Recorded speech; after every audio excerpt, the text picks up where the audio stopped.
Welcome back again mga idol. Ito magte-training tayo ng ating mga ibon. So meron na nga lang tayong 26 na panglaro ngayong season na to. So time check tayo 10:08 ng umaga.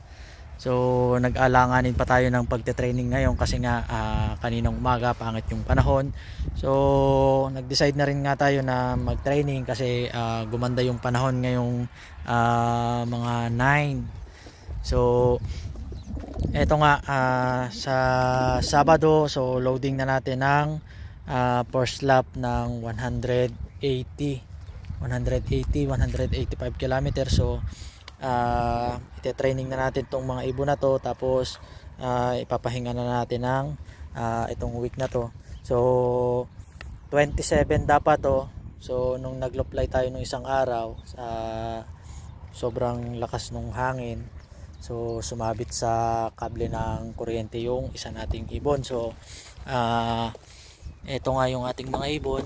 Ayan, sana okay silang makauwi mamaya. So siguro mga 3 minutes na silang nandito at ayun nga, pakakawalan na rin natin. So ayan, nandito pa rin yung ating pula. Ayan, at saka ito, magkapatid yan. So tingnan natin kung makaka-uwi yung dalawang yan kasi mga pang long distance natin yan. So pag nagte-training tayo ng malapit, so late lagi nakaka-uwi yung isa dyan. May palatandaan ako dyan, yung isa nilagyan ko ng clip ring na pink, tapos yung isa walang clip ring kasi para malaman natin agad kung sino yung hindi agad nakaka-uwi ng on time. Pero ang mga yan, nakalipad ng mga yan ng 340 or 330 nung young bird race. So yung ibon na yan nung dumating ng 330, so maagang umuwi sa atin yan, nag-i-speed pa yan ng 1211.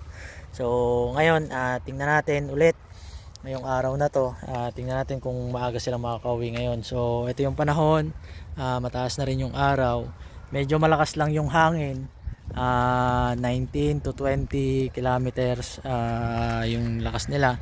So pero sa tingin ko okay naman. So yun lang mga idol, ito pakakawalan natin. So tara.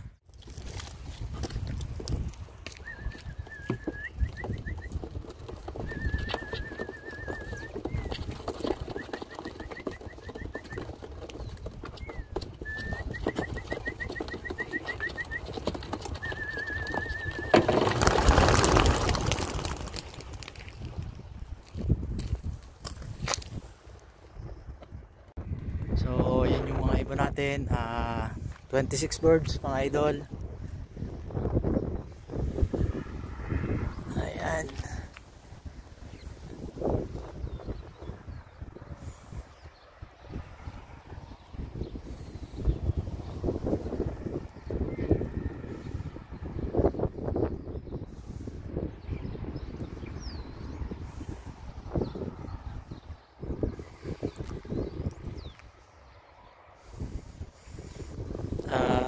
Doon sila dapat sa bandang yon, sila dedireksyon dito sa part na to.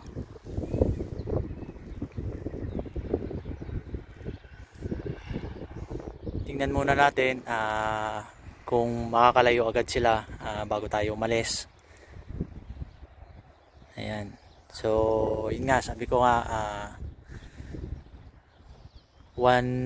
isang beses lang tayo nakakapag training kapag day off natin kasi nga busy din tayo masyado sa trabaho. So yun lang, hobby natin, so pinaglalaanan natin ng panahon, ng tiempo, ng time para sa hobby natin. So yun lang mga idol, tingnan natin kung lalayo na tong mga to. Hindi kasi sila makaangat masyado kasi sobrang malakas yung hangin. So yan mga idol.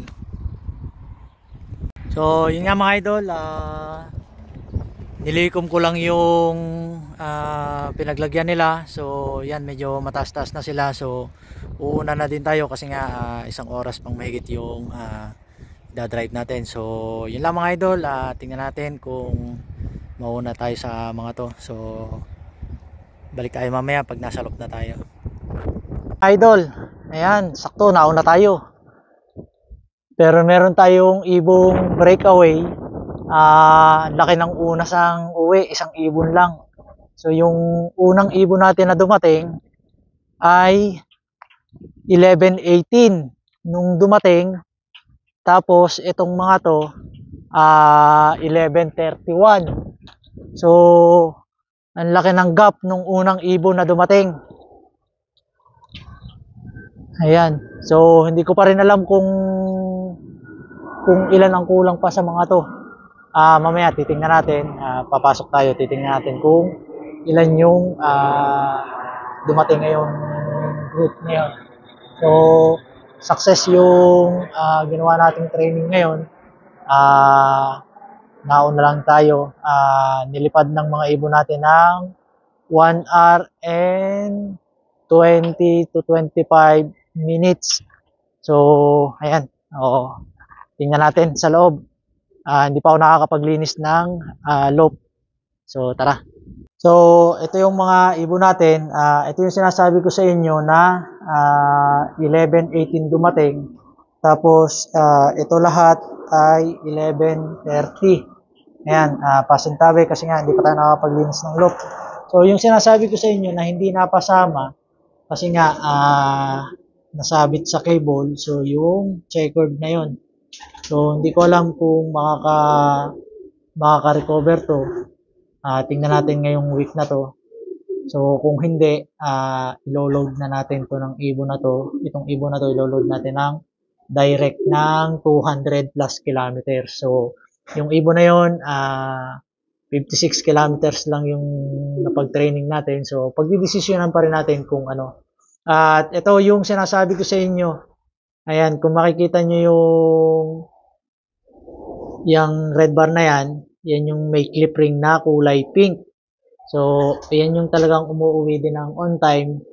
Yung isang walang clip ring, so yun yung talagang late na umuwi. So, yun lang mga idol. Ito, mamayang hapon, so yung walang chip, yung walang chip na ibon natin, so kakabitan na natin para masanay na sila dun sa yan, may dumating na uli yung dalawang ibon. So ito yung isa, yun pa yung isa nasa loob. So si 666, yan yung asawa nitong checkered na to. So mabilis umuwi to kasi nga meron sila ditong itlog. Ayan, so meron na tayong 19, 20, 21. Ito, yan pang 21 to. So, ilan na lang yung inaantay natin? 6 na lang yung inaantay natin. So, yun nga mga idol, hanggang dito na lang yung video natin for today. Maglilinis muna ako ng loop. So, magpe-prepare na rin ako ng pagkain ng mga to. And then, mamayang hapon, so, kakabit na natin yung chip ng mga ibon na to. At sa Sabado ay loading na ng 180 to 185 kilometers. So, yun lang mga idol. Hanggang dito na lang. Maraming salamat. Ingat. God bless. Bye-bye.